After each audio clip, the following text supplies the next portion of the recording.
con Diego Formía, subsecretario de Cultura de la Municipalidad de Río Cuarto y poeta local. También. Y quisiéramos empezar con eso, ¿no? ¿Cómo empezaste vos tu actividad como poeta? ¿En qué momento? ¿Qué nos podrías contar de...? La verdad que comencé de muy chico, 11, 12 años, con algunos disparadores extrañísimos, digamos, porque había un cuadro en casa, por ejemplo, de un barco que en medio de una tormenta tremenda, que no sabía si iba a llegar o no a puerto, digamos, entonces eso me generó, en realidad un cuadro así de reproducción industrial era, ¿viste? No había un autor detrás, digamos, ¿no? Y bueno, eso por ejemplo es me acuerdo que eso me inspiró, digamos, a escribir un poema, algo que no lo tengo, digamos, como registro, digamos, no tengo el poema, Ajá. ¿no? Te estoy hablando de hace 40 años atrás. Eras muy chico. Muy chico, eso. Bueno, y ese tipo de situaciones que me llevaban a escribir. Después, digamos, yo tengo una adolescencia vinculada a los 80, pero con un fuerte gusto por los 70, digamos. Entonces pasaba a máquina las letras de los temas de Sui Generis, de Cerú, que bueno, también pisó los 80, pero más del rock nacional, digamos, vinculado a lo acústico. Y me acuerdo que tenía una máquina de escribir que pasaba las letras también ¿Qué recordás de esa época? ¿Cómo fue la vuelta a la democracia para la cultura de Río Cuarto, según tu recuerdo? Y bueno, por ejemplo, en mi mesa de luz, para esa época yo tenía La Humor, por ejemplo, que ya le estaba peleando a la dictadura, la Sex Humor. Tenía algunos libros de Filloy, Yo y Yo, por ejemplo, me acuerdo de uno de ellos. La Razón de mi Vida, que son cosas así, bueno, y me recuerdo como en mi habitación tener esa cosa de estar pasando letras, de escribir algún poema, de escribirle a mi pueblo natal, porque yo vine a vivir a Río Cuarto a los 10 años, también esa experiencia también lo llevé a un poema, que un amigo quiso musicalizarlo, digamos, en su guitarra.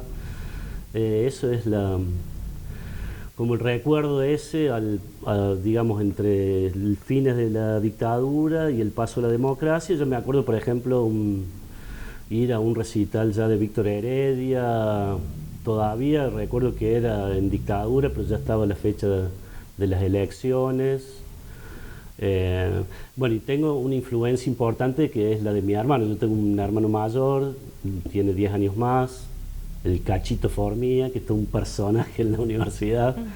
Y bueno, yo tengo una influencia fuerte de mi hermano, tanto desde lo político, ideológico, y también estos gustos que te contaba de la adolescencia, digamos. ¿Y con el tiempo qué tipo de poesía hacías? ¿Con quiénes te vinculabas? ¿Formaron grupos? ¿Cómo...? ¿Era una tarea más individual o había...? Sí, más individual, porque en el barrio que yo vivía no había demasiados chicos vinculados, digamos, a la cuestión del arte, pero se ve que yo lo tenía como fuerte a eso. Y hay una etapa que dejo la poesía y a los 17 años tengo hepatitis, 40 días en cama, y ahí eso vuelve para quedarse, digamos, ¿no? Escribir, leer, escuchar música, 40 días, tremendo eso. Y ahí creo que volví digamos, a esta cuestión de consumir arte o de tratar de escribir algo, y ahí empecé a tener como amistades más vinculadas, digamos, a la música. Recuerdo que teníamos el Bulín en la casa de un amigo ya de esa época, donde escuchábamos todo el día Pink Floyd, y después detrás en mi habitación, en mi cama, digamos, detrás de la pared que daba, digamos, a la cabecera de la cama, tenía un mural así de Pink Floyd que lo había hecho yo. Bueno, esa fascinación, y ya después en la universidad ya uno entra más de lleno, digamos, previo a entrar a la universidad me acuerdo que me invitan a un programa de radio, porque mira, ya en antes de entrar a la universidad yo tenía un ciclo de cine en un lugar que era un subsuelo que se llamaba Luz de Luna. Y era cine y música, digamos. Me acuerdo que pasábamos también, ¿Eso digamos... en qué año, digo? Y 89, estoy hablando del año 89, pues yo entré a la uni en el 90. Sería en la ex Galería Europea, era un subsuelo ahí, un hermoso lugar para esa época, digamos. Que no duró mucho, me parece. ¿Quiénes iban ahí? ¿Quiénes se juntaban? Yo me acuerdo que Vicky Zagárnaga en esa época tenía, por ejemplo, una banda de rock, ¿no? Y tocaban ahí. Recuerdo un trío que no me acuerdo cómo se llama, también de músicos. Había como toda una movida de jóvenes vinculados a las artes, digamos, y haciendo ese ciclo, me acuerdo que Sergio Rivarola me llama a un programa de radio que hacía un sábado para hacerme una nota vinculada a ese ciclo, y ahí me fascino con la radio, y por eso termino estudiando también comunicación social. Mirá. Eso, muy loco, estaba entre literatura, historia, comunicación. ¿Y te acordás? Y ahí hice varios años con Andrés Natali, ya una vez ingresado a la universidad, varios años de radio con Andrés. Hicimos en Olver, hicimos en Radio Sudamericana, también en una época. Te iba a preguntar si te acordás de un poco la movida cultural de ese momento, o sea, qué grupos había, cómo estaba, más allá de lo oficial, digamos. Está bien. Bueno, el Café del Ángel era también un lugar así. El Café de Juan, perdón. El Café de Juan era un lugar en el que había también mucha movida cultural. Yo me acuerdo que nos hacíamos la chupina, por ejemplo, íbamos al Nacional, y varios nos hacíamos la chupina y íbamos a jugar al ajedrez, al Café de Juan. Bueno, y ahí también había música, también eso es un lugar así importante. No recuerdo bien los nombres de grupos en esa época, la verdad que tengo recuerdos también de algunas peñas que se hicieron en Bomberos, que vino Armando Tejada Gómez, eso es más de los 80 me parece. Ajá. Sí. Eso te iba a preguntar, artistas que eran como referentes de los... Claro, y seguramente ahí estaba el Negro Toledo, digo, me parece que eso, ahí se hicieron un par de peñas importantes, ahí con 1000 personas, digo, era... Que yo, digamos, si bien, como te decía, mi adolescencia fue de los 80, pero digamos, esa época universitaria también ya tenía como algunos vínculos universitarios a través de mi hermano, que también asistía a ese tipo de eventos que eran más universitarios, digamos. Así que más que una relación Antiguos con Pueblos, Corchos y Corchea, Ajá. Juntos, digo, son todos grupos que... el Mario Tenreiro, que cantaba Los Obreros de Morón, por ejemplo, me encanta. Ah, mirá. Es un recuerdo fuerte, sí. Y sí, y mucha relación con otras áreas de la cultura, ¿no? Con la poesía específicamente, por lo que vos me decís, sobre con la música. Sí, después eso más con los años. ¿Cuándo empezaron a vincularse más con los poetas de Río Cuarto? Ya haciendo radio me acuerdo de haber ido a hacer una nota también a Caja Negra, eso me acuerdo también. No sé si estaban en una galería, en un primer piso de una galería. Eso me acuerdo. ¿Qué era Caja Negra? Caja Negra era un grupo importante en ese momento de literatos, digamos, de escritores. Y era bastante...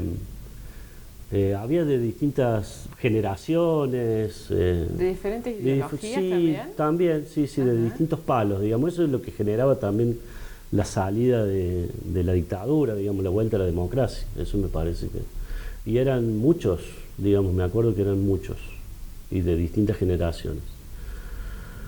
Y después, que se recuerdo el Borde 5 también, pero ya es más de los 2000 el Borde 5. ¿Y qué era el borde 5? Contame que yo no era de Río Cuarto. Los que quedamos de Caja Negra. Claro, por mira. eso lo vinculé. Estábamos al borde de desaparecer, entonces se llamaba el borde. Claro, Bien, exacto. claro. Bien, ves que Caja Negra se desprende Ajá. el borde y después aparecen los poetas del aire. Ujú. Ya es a 90 y pico, ¿no? 91, 92. Claro, el principio de los 90. Paralelamente con Caja Negra. Exacto. Bien. ¿Y en ese momento, desde lo oficial, había algún apoyo a la gente que estaba en poesía y en literatura en general?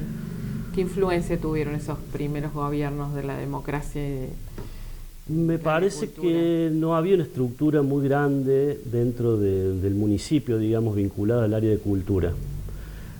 El Corredor Mediterráneo, por ejemplo, que es un suplemento cultural, pero con mucho anclaje en la literatura, nace en el 98,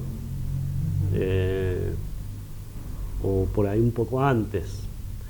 Justamente se cumple ahora el 23 de marzo los 1000 números del Corredor Mediterráneo. Eso es toda una política de Estado que trasciende a gobiernos y crisis económica, todo lo que ha cambiado también el periodismo vinculado a lo empresarial, digamos que prácticamente han desaparecido los suplementos culturales de los periódicos. Mira, el Corredor Mediterráneo se sigue sosteniendo. Esto, vos decías, esto fue una política de Estado. Vos ahora, con tu experiencia en gestión y demás, ¿advertís que hay otras cuestiones relacionadas con la cultura que han sido política de Estado en Río Cuarto?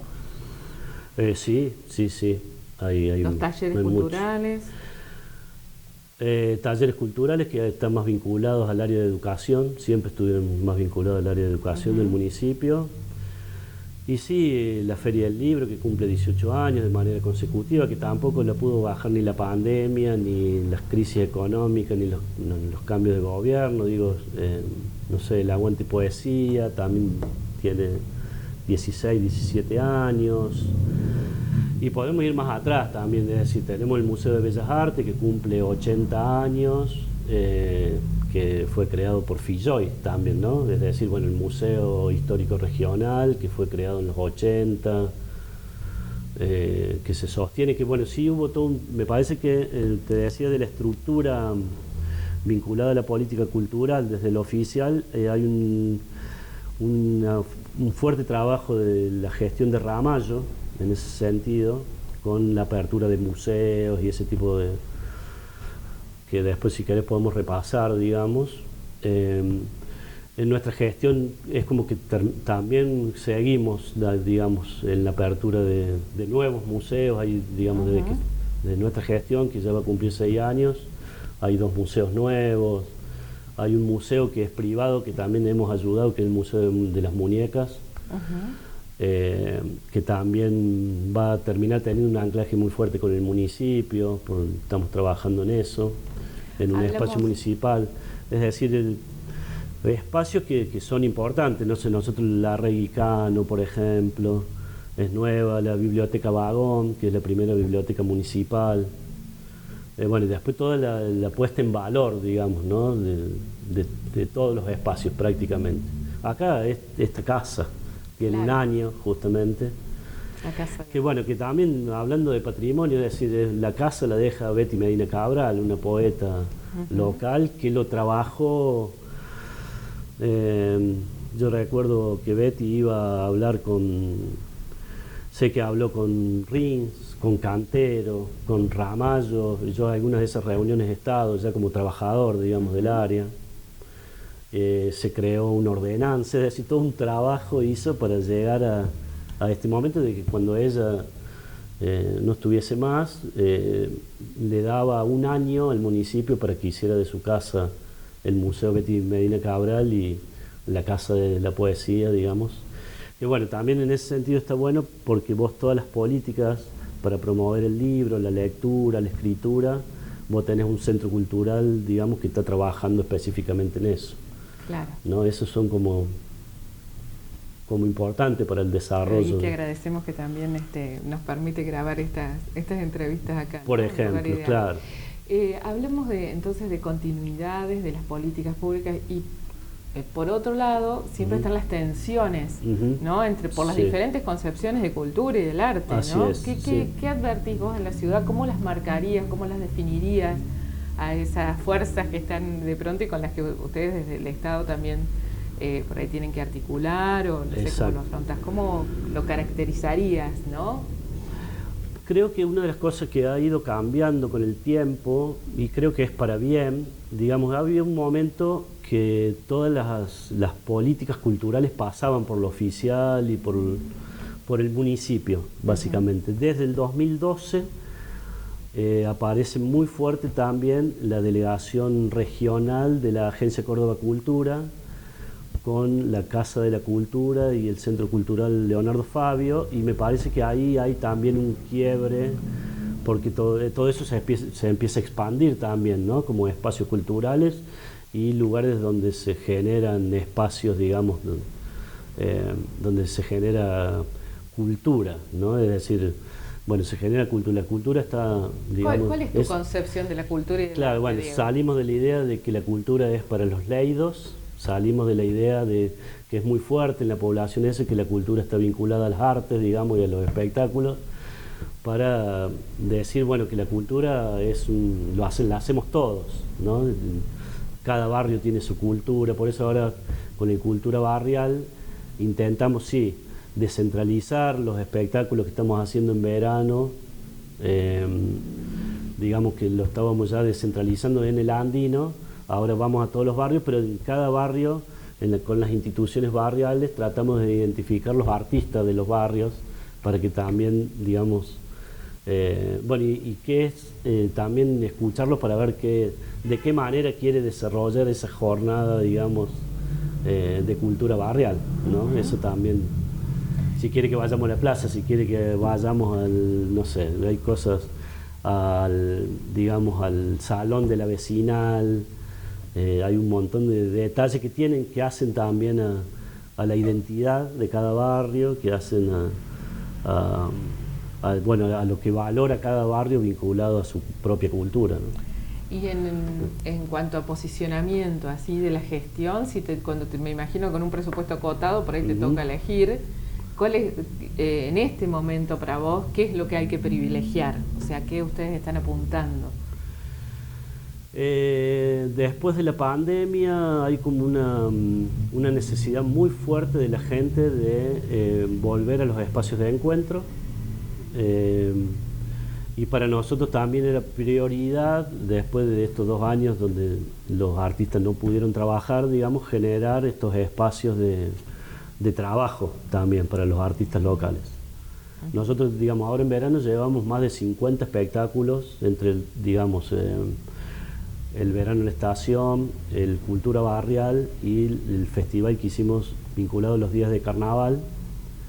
Llevamos más de 50 espectáculos, todos con artistas locales. Entonces, generar los espacios de encuentro, que también desde septiembre, en septiembre que hicimos el año pasado el otoño polifónico, todo lo que se hizo en los espacios públicos, en los escenarios alternativos, la gente y los artistas llegando a la emoción, digamos, estábamos saliendo de la segunda ola, fue muy fuerte eso, también para nosotros. Entonces eso también te va marcando qué políticas vos vas generando, y bueno, por eso se trabajó desde septiembre del año pasado hasta esta parte, mucho en el espacio público, al aire libre, además de generar por ahí las condiciones de cuidados de la salud de la gente, es también generar esos espacios de laburo para los artistas, de encuentro para la comunidad.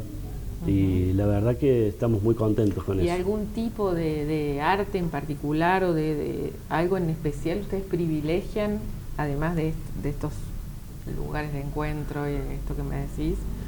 Sí, digamos, la cultura es un gran abanico, ¿no? Qué sé yo, de actividades, digamos, saliendo de la idea de que es lo artístico solamente.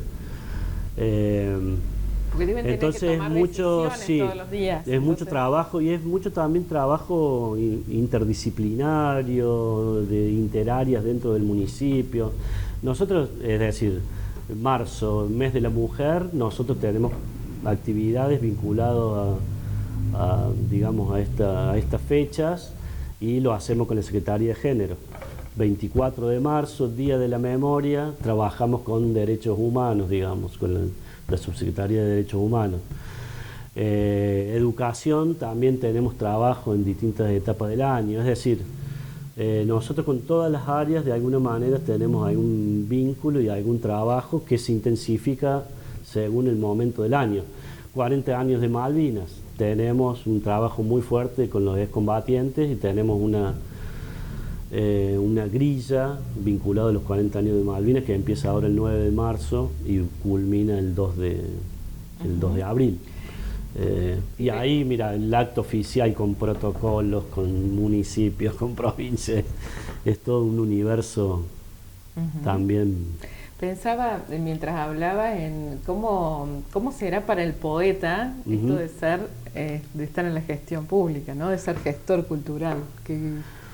Sí, es como que a la gestión cultural le descubrí, digamos, esta pasión por la gestión la descubrí trabajando, digamos. Es como que la primera pasión siempre fue la poesía, después se suma la comunicación, también a mí me encanta, y bueno, y después la gestión cultural, y siempre compiten entre estas pasiones, digamos. Por ejemplo, ahora, con el tiempo también que uno tiene a partir de este trabajo, que es muy intenso, estoy trabajando en una muestra que se llama Universos Visuales, Poemas para Mirar. Es una muestra que se va a hacer ahora este año, y son todos poemas que he escrito para muestras de distintos artistas visuales de la ciudad, y que en los últimos, desde el año pasado, que me convocó un artista visual para que escribiera para una muestra que ella tenía que hacer en Córdoba, me disparó de nuevo, digamos, escribir poesía vinculada a estas propuestas poéticas también de los artistas visuales, así que empecé a hacer un trabajo vinculado a eso, pero bueno, ya con un proyecto de decir, pensando en esta muestra que se haría en la Casa de la Cultura, con 9 poemas que van a ser como estaciones, digamos, cada poema va a estar con alguna obra referenciada a cada muestra, de que son 9 artistas locales. Y ahí podés integrar. Y entonces también integro, es muy loco eso, integro también esa parte creativa vinculado a lo colectivo, digamos, porque no va a dejar de ser una muestra colectiva. Y va a haber un video con la lectura de los poemas, también mostrando las obras, y un catálogo libro, digamos, se da vuelta, en vez de hacer un libro con ilustraciones de esto, va a ser está pensada más como muestra que como el libro, digamos, más vinculado a la literatura. ¿Crees que ahí hay como una impronta, o sea, tu sello es esto de la Feria del Libro, todo lo que tiene que ver más con la literatura? ¿Qué cambió en cuanto al modo en que se venía trabajando en una subsecretaría de Cultura? ¿Cuál es tu impronta, tu aporte, digamos? Yo me siento un trabajador comunitario, digamos, más allá de ser funcionario o trabajador, digamos, como empleado, digamos, trabajador del Estado. Y me parece que en ese sentido, vinculado a la literatura, hay un proceso, y hay muchísima gente vinculada a ese proceso con la que se ha construido, es decir, y que se ha construido desde siempre.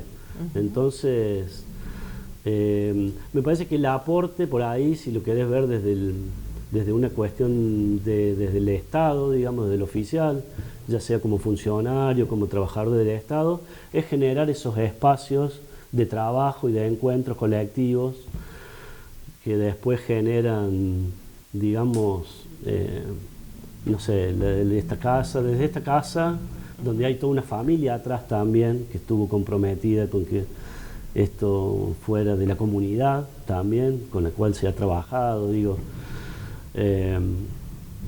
Sí, porque no es solamente diseñar la política, porque sino cómo la eso, reciben. porque hablando de políticas de Estado, yo creo que si no tienen el anclaje comunitario no se sostienen. Es decir, yo conozco, no sé, en pandemia se cayeron ferias del libro millonarias. Cuando digo millonarias es por la inversión que tienen, y se cayeron. Y yo no creo que la puedan levantar, digamos, grandes ferias del libro. Y la de Río Cuarto no se cae porque hay hay mucha gente trabajando en eso, digamos, y que está bancando eso.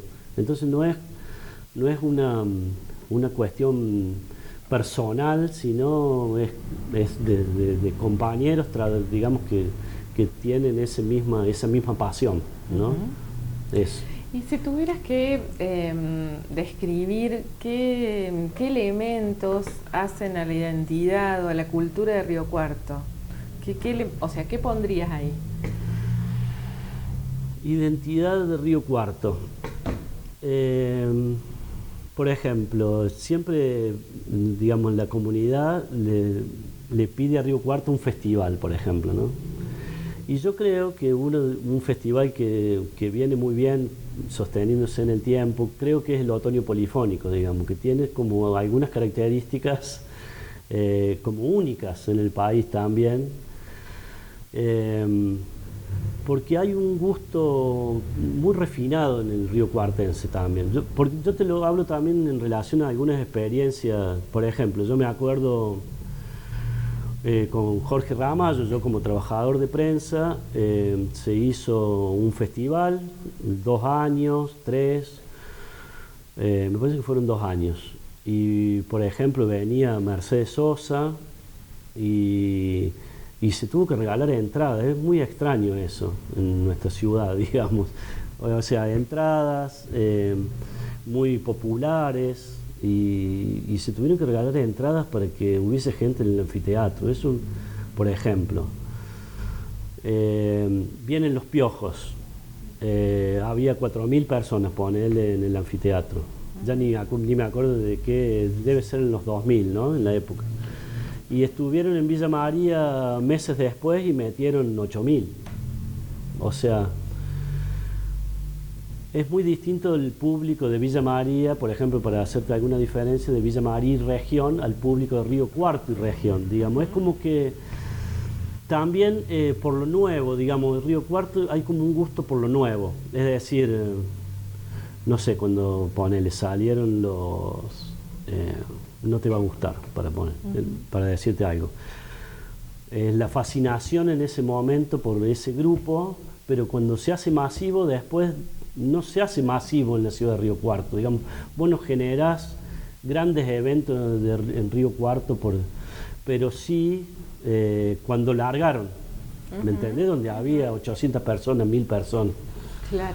Lo mismo te puedo decir de la Vela Puerca, o cuando viene, no sé, Divididos, que no hace mucho que estuvieron, digamos, no es esa cosa que vos decís masivo, digamos.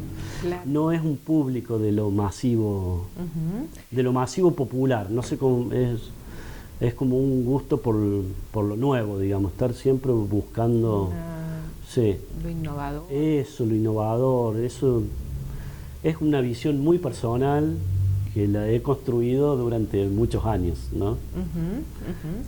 Sí, pensaba, mientras vos hablabas, ¿qué lugar ocupará para vos la memoria, ¿no? Esto de tratar de reconstruir la memoria colectiva es uno de nuestros objetivos.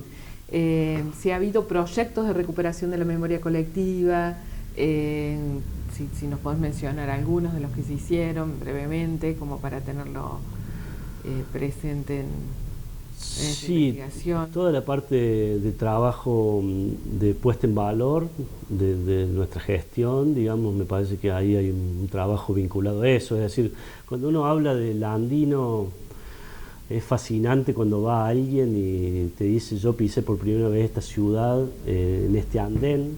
Claro. ¿No? Y después hay toda una familia atrás, ¿no? De hijos, nietos, de bisnietos, es decir, Eso es como fascinante en ese sentido, Más digamos. allá de lo que ustedes han hecho, Bueno, ¿qué no se debería perder? O sea, ¿qué nos podés mencionar como que no está registrado y como que haría falta que se tome nota de eso, ¿no? bien, Eh, por ahí es para pensarlo más tiempo.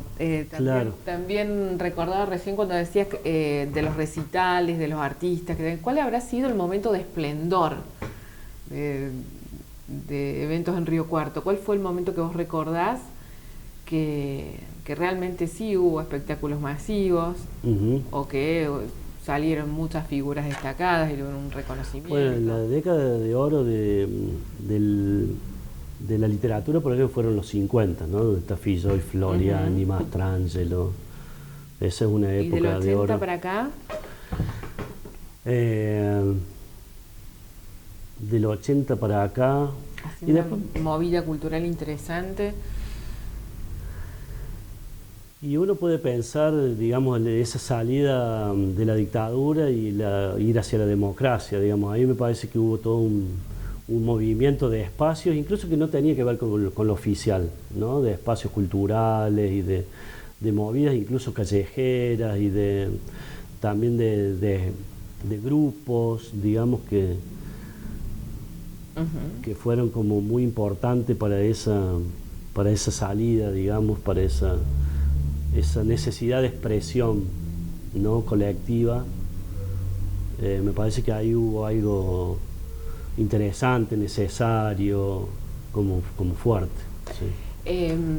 Bueno, y volviendo a lo que hablábamos recién, entonces, ¿qué te parece a vos cómo debería hacerse la recuperación de la memoria colectiva? O sea, ¿hay algo en especial que tengamos que tener en cuenta desde tu experiencia en la gestión?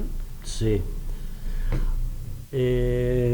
Bueno, habría que darle importancia. registrar siempre, ¿no? Eso me parece que es importante. Me parece que el archivo histórico es un lugar importante. Ahí está Omar Izaguirre, digamos. Me parece que ahí hay un registro importante que hay que estar consultando, que hay que estar viendo. Omar Izaguirre en lo personal tiene, por ejemplo, su biblioteca que tiene todo lo local, pero cuando te digo todo, es una biblioteca importante. Y después sí, me parece que sostener, no sé, te cuento una experiencia muy reciente, cuando hicimos, digamos, la obra ahí del Viejo Mercado, vinieron, digamos, de la multisectorial, y dice, faltan las placas, después que se inauguró, faltan las placas digamos, de Haroldo Conti, digamos, por la explanada se llama Haroldo Conti, de Fabiani también, así que, bueno, eso, inmediatamente ir, ver dónde está, recuperarlas y ponerlas, hoy están puestas, digo, sí, nosotros tenemos como una conciencia fuerte en ese sentido. El trabajo que se hizo también con la Casa de la Memoria, y por ahí no solamente las recuperaciones edilicias, sino también el trabajo que se hace ahí adentro, digamos, las reuniones permanentes con la multisectorial. Hoy es la multisectorial la que está, digamos, definiendo digamos, las acciones de la Casa de la Memoria en conjunto con la Subsecretaría de Derechos Humanos, ¿no? Eso también me parece interesante. Cuando te preguntaba de qué privilegias, si tenés que elegir lo comunitario, sería. Sí. Bueno, me parece que nos perdimos un poco cuando me preguntaste cuáles son como los distintos ámbitos que generan cultura o que están como muy fuertes. Bueno, hablamos mucho del oficial, pero bueno, te decía también que los últimos años es más fuerte, empieza a ser más fuerte lo independiente, digamos. En Río Cuarto, por lo menos hasta los 90, fue como que mucho digamos, de lo que se generaba era mucho desde lo oficial, digamos. Y me parece que ya desde los 2000 empieza a haber como un trabajo más desde lo independiente, digamos, ¿no? Y que eso siempre independiente, con disidencias, digamos, eso siempre lo hace interesante también, ¿no? Es justamente O sea, porque ahí hay miradas, digamos, hay miradas de la cultura, hay miradas del arte, hay miradas de lo que es el Estado, digamos, y que hay muchas veces que vos compartís o no compartís, pero lo importante siempre es ir a la mesa y discutir este tipo de cosas, ¿no? ¿Y existe esa apertura? ¿Se dan esas discusiones? Sí, sí se generan espacios de trabajo, es decir, yo te decía, yo me siento un trabajador comunitario, yo permanentemente trabajo, digamos, estoy en contacto con gente para ver los distintos proyectos, digamos, que se acercan hasta mi escritorio, digamos. Claro. ¿Sí? Y si fuera a definir el esplendor del trabajo comunitario, ¿en qué momento fue? ¿Cuándo se pudo trabajar más? ¿Acaso, no sé, pienso en la pandemia? Bueno, creo que lo que generamos nosotros es cultura solidaria, que también lleva, digamos, los mismos, de alguna manera, los mismos objetivos que estos programas actuales que te comentaba. Es decir, generarlo, bueno, en ese momento de cultura solidaria se hacía mucho virtual, no generar los espacios de encuentro, pero sí tener de manera virtual, digamos, donde la gente pueda disfrutar de los artistas locales y también, digamos, dar algún espacio virtual o lo que se podía según los momentos de la pandemia, espacios de trabajo, digamos, escenarios alternativos. En pandemia aprendimos a trabajar en cualquier situación sanitaria, digamos, hasta cuando no se podía hacer streaming. Digamos, empezamos a trabajar con las plataformas. ¿Más entramados, más unión de artistas de diferentes áreas o no? Y ahí hubo como fue fuerte también la unión de los artistas, las movilizaciones de artistas también vinculadas a la pandemia, fue fuerte también. Por ejemplo, en pandemia se creó, hay una asociación de bailarines hoy, de academia de danza, digamos, eso se generó en pandemia acá en Río Cuarto y que ya tiene que, bueno, estamos en permanente diálogo, digamos, y que ya tienen vínculos a nivel provincial, nacional, digamos. Bien. Sí. Y después, bueno, el colectivo cultural también hizo un trabajo fuerte, digamos, también en la demanda, en los reclamos. Claro. Y que, bueno, vos te sentás a la mesa, hay cosas que compartís, hay cosas que no compartís, pero bueno, siempre es interesante, digamos. Y bueno, y uno también, hay cosas que va incorporando también a las políticas a partir de esas mesas. Eso es indudable. Sí.